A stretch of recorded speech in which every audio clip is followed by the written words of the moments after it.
श्री गणेश जी महाराज व लक्ष्मी मैया की जय, सरस्वती मैया की जय। ओम नमः शिवाय, ओम नमः शिवाय बोले, ओम नमः शिवाय। आज रविवार है, सूरज भगवान की जय। साचा देव शनीश्वर कहिए, जाके पाँव पड़ता रहिए। कल शनिवार था, शनि भगवान की जय करके मनन प्रार्थना हर समय हर सांस में। कौने सो संकटे मोरे गरीबी को, जो तुम्हें सोने ही जाते हैं टारो। बेगी है रो हनुमानी महाप्रभु, जो पूछे संकटे हो ये हमारो। अंजनी नंदन प्रणाम, माँ अंजनी के लाडले, पिता पवन के लाडले। अंजनी नंदन पवन पुत्र आपको प्रणाम। मनन और मनन नवरात्रि हुई अभी, फिर दशहरा हुआ, विजयादशमी का त्योहार हुआ। हर बुराई को मिटा दें और अच्छाई को अपनाएं, यही श्री रामचरितमानस ने सिखाया है। श्री रामचरितमानस में 2 पल सिखा देना लाडले हनुमान, साथ रहना सदा साथ रहना। सीताराम हनुमान, सीताराम हनुमान, सीताराम हनुमान। जय हो जय हो। राम कथा है भाई, राम कथा है। अवधपुरी की नगरी, अयोध्या की नगरी में राजा दशरथ वहाँ के राजा थे। राजकाज करते थे, राजा थे महाराज दशरथ। ऐसी जीवन का जो काम था वो सच्चे रूप में कर्तव्य और कर्तव्य और कर्तव्य था महाराज दशरथ जी का। अवध की राजधानी अयोध्या में हरियाली, कुदरत को देखें तो हर जगह सुंदरता हरियाली। नदियों को देखें तो नदियों में, जहाँ पर सरयू नदी है, लहरा रही थी हर जगह। क्यों? क्योंकि भाई अवधपुरी में सब कुछ हरियाली, सब कुछ ईश्वर का, ईश्वर के भोलेनाथ की जयकार का सब रास्ता ही तो वही है, अवधपुरी अयोध्या की नगरी। दशरथ जी बड़े राजा भी थे और कर्तव्य कर्म निभाने वाले थे। उनकी 3 पत्नियां थी, कौशल्या, सुमित्रा, केकई। तीनों राजा दशरथ जी के साथ जो जरूरी कार्य होते, जो कर्तव्य है, जो धर्म है, यही करते थे। आनंद ही आनंद था। और वक्त के साथ दशरथ जी धीरे धीरे बूढ़े होने लगे, क्योंकि जीवन है तो जन्म और बुढ़ापा भी होगा। दशरथ जी की उम्र होने लगी थी। जो ही अपने जैसे शीशे पे कंघी करते वक्त दिखाई देते हैं, तो दशरथ जी को नजर आया कि चेहरे पे सफेद बाल लग रहे हैं, मतलब बुढ़ापा हो रहा है। राजा थे दशरथ जी, सेवा पूजा कर्तव्य करते थे, पर जब उम्र होने लगी और ये मन में विचार आया, और 3 पत्नियां हैं पर संतान एक भी नहीं, दशरथ जी का मन चिंतित हो गया। वहीं पर अयोध्या में ही वशिष्ठ मुनि जी हैं, गुरुवन प्रणाम वशिष्ठ मुनि जी को, कोटि कोटि नमन।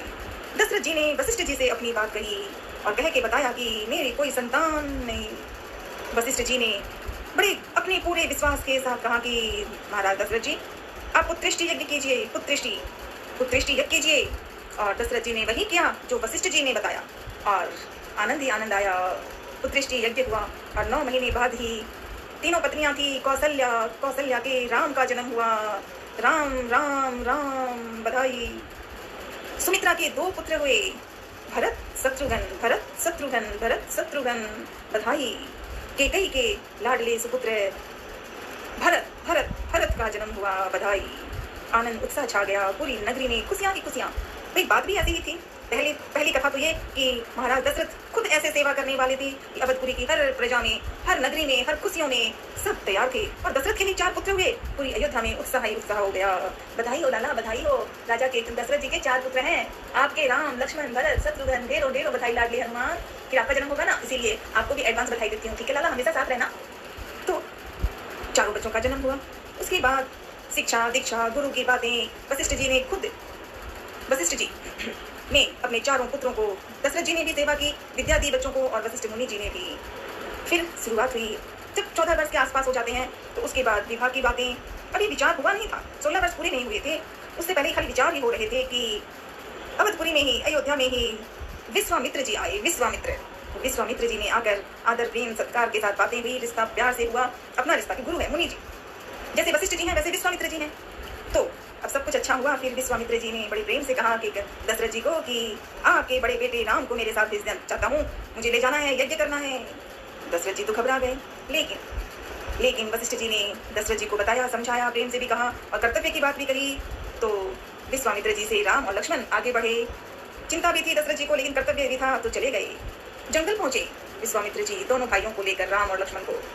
फिर आगे बढ़े। ताड़का नाम की राक्षसी जो बहुत बुरी थी, उसी का वध होना था। राम लक्ष्मण ने चुटकी भर में कर दिया, वध कर दिया। आनंद उत्साह हो गया। विश्वामित्र जी ने बहुत प्यार से दोनों को, आदर सत्कार से, प्रेम से उन्हें अपनापन देकर कहा। विश्वामित्र जी ने तारीफ की। अब जा ही रहे थे, अब क्या करेंगे, जो तभी विश्वामित्र जी ने कह दिया जनक को जाना है, वहाँ के राजा जनक हैं, ठीक है, दोनों भाई चल दिए, आगे बढ़े, जनकपुर पहुंच गए। जनकपुर में महाराज जनक वहाँ के राजा थे। उनके महल में ही ये काम था कि लाडली सुपुत्री सीता का विवाह करना है और ऐसे इंसान से करेंगे जो शिव धनुष को तोड़ सके। जनक जी ने यही कहा था। पूरी नगरी आई थी, बड़े बड़े राजा महाराजा जो थे। शिव धनुष वहाँ रखा हुआ था, पर शिव का धनुष कौन छू सकता था? सबने प्रयास किया, शिव धनुष हिला ही नहीं, तोड़ना तो दूर की बात। तो जनक जी दुखी हो गए और उदास हो गए कि अब मेरी पुत्री सीता का विवाह कैसे होगा। तो विश्वामित्र जी ने राम को कहा। राम आए, शिव धनुष के सामने पहुंचे, हाथ जोड़ा और हाथ जोड़कर नमन ही कर रहे थे तो शिव का धनुष हिलाने के पहले ही शिव धनुष के टुकड़े हो गए। ओम नमः शिवाय। बधाई हो बधाई, राम और सीता का विवाह। अयोध्या और जनकपुर का रिश्ता, अपनापन, चारों भाइयों का वहाँ विवाह हुआ। राम, लक्ष्मण, भरत, शत्रुघ्न और राजा जनक और उनके भाई की 4 पुत्रियां थी। सीता, उर्मिला, मांडवी, सुकृति, चारों का विवाह हुआ। दशरथ जी आए, जनकपुर में विवाह हुआ, उत्साह आनंद हुआ। फिर अयोध्या आए, अयोध्या में फिर से बहुत आनंद छा गया। बहुएं आई है भाई, 4 बहुएं, आनंद उत्साह बहुत प्रेम से हुआ। ये जीवन है, सुख और दुख जीवन का, ये जीवन में होता है रूप, ये रामायण बता रही है, श्री रामचरितमानस सिखाती है। खुशियां ही खुशियां छाई थी और दशरथ जी ने वहीं पर राम को राज्याभिषेक करने की बात कही। लेकिन तैयारी तो हुई राम के राज्याभिषेक करने की और अयोध्या में छा गया दुख और दुख। और वो पहला दुख था केकई की एक दासी थी मंथरा ने क्या मांगा, क्या बातें कही कि केकई ने राजा दशरथ से 2 वरदान मांग लिए। और 2 वरदान में पहला वरदान तो मांगा भरत को राज्याभिषेक, और दूसरा जो कहा वो तो केकई ने कहा राम को जंगल दिया जाए, वो भी कितने दिन, 14 वर्ष, 14 ईयर्स। ये मांगा केकई ने। दशरथ घबरा गए, घायल हो गए, बेहोश हो गए। पर केकई को बस एक ही याद रही कि 2 वरदान चाहिए, भरत का राज्याभिषेक, राम को 14 वर्षों का वनवास। 6 दिन तक भरत तो गए हुए थे अपने नाना के घर केकई में, और राम और लक्ष्मण अयोध्या में ही थे। कहाँ तो खुशियों की बात होनी थी, कहाँ केकई ने क्या मांग दिया कि दुख ही दुख छा गया। और जैसे ही राम को कहा, दशरथ जी बेहोश हो रहे हैं, किसी सूरत से रोते हैं, बेहोश होते हैं दशरथ। और केकई ने बड़े गर्व और क्रोध के साथ कह दिया, केकई ने, अब केकई राम की माता नहीं, अभी विधवा में हो गई हैं। कैसा विधवा? दशरथ दुनिया से चली गई, राम वन को गए, 6 दिन हुए थे, सुमंत के साथ 6 दिन तक रखने गए थे, फिर वापस भेज दिया राम ने, और 6 दिन होते ही दशरथ दुनिया से ही चले गए। तो दशरथ दुनिया से चले गए, राम, लक्ष्मण, सीता वन को गए हुए हैं, भरत और शत्रुघ्न नाना के घर हैं। राजा दशरथ के 4 पुत्र तो हुए, लेकिन आज एक भी पुत्र नहीं, जब दशरथ दुनिया से चले गए। बड़ी दुखद घटना हुई। भरत को बुलाया, आने के बाद भरत को पता चलता है दशरथ दुनिया से ही चले गए। और रोए दशरथ, जब कहा कि पिता दशरथ चले गए, राम को ढूंढ रहे थे, पता चला राम, सीता और लक्ष्मण वन को आ गए। भरत ने केकई से बहुत नाराजगी की, बहुत क्रोध हुई, लेकिन क्या करे। फिर भरत पिता दशरथ के जो मृत्यु के बाद जो नियम होते हैं, दुख के भी नियम है, जहाँ सुख के नियम होते हैं वहाँ जीवन में दुख भी है। भरत बहुत रोए, लेकिन पिता का देहांत तो करना ही था। ये सब किया, भरत रोकर चित्रकूट पहुंचे राम से मिलने। तब राम को पता चल रहा है कि पिता दशरथ दुनिया में नहीं है। भरत ने रोकर कहा था कि पिताजी दुनिया से चले गए, बहुत दुखद। भरत ने बहुत कोशिश की राम को लेकर अयोध्या जाने की, पर राम ने कह दिया कि मैं अपने पिताजी की जो आज्ञा है उसी को करूंगा, 14 वर्ष में वन में रहूंगा। जैसे राम की बात है, वैसे ही भरत की कथा है। रो रहे हैं दोनों क्या, सभी रो रहे थे। जिस दिन से केकई ने 2 वरदान मांगे हैं, उस दिन से अयोध्या में अंधकार ही अंधकार छाया था। राम ने भरत को अयोध्या भेजा वहाँ का कार्य करने। भरत ने भी राम को नमन करते हुए कहा, ठीक है, 14 वर्ष में वनवास अयोध्या में रहूंगा, चल जाऊंगा मैं, आप कह रहे हो तो अयोध्या जाऊंगा, वहीं रहूंगा, नंदीग्राम में रहूंगा, लेकिन 14 वर्ष के बाद आप खुद आ जाएं। भरत कह रहे हैं राम को, आप राम को लेके आ जाएंगे 14 वर्ष के बाद, तब तो ठीक है, अन्यथा मेरे लिए जीवन वहीं समाप्त हो जाएगा। भरत ने ऐसी बात कह दी राम को। चले गए भरत, शत्रुघ्न और सभी, अब चारों वन में हैं, राम, सीता, लक्ष्मण तीनों। अब चित्रकूट से राम ने दूर जाने का निश्चय किया, आगे बढ़ गए, दंडक वन में पहुंच गए। दंडक वन में 10 वर्ष निकले होंगे, 10 वर्ष। वहाँ जंगली राक्षस भी थे, वहाँ मुनिगण भी थे, पवित्र वाले भी थे, कुदरत की सुंदरता भी थी, तो बुराई का रास्ता भी था, जहाँ राक्षस जीवों को हत्या करते हैं, पशुओं पेड़ों को मारते हैं, तोड़ते हैं। राम और लक्ष्मण ने वही काम किया। 10 वर्ष अच्छा जीवन भी था, क्योंकि पवित्र मानव थे, वो भी, बुराई भी थी।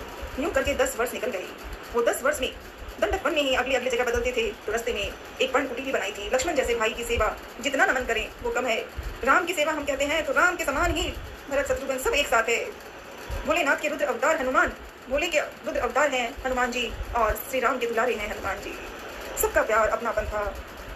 10 वर्ष वहीं रहे। पर्णकुटी में सीता के लिए सुंदर सा खाली पत्तों ही पत्तों से महल बना दिया। महल मतलब पत्तों का महल, सुंदर था।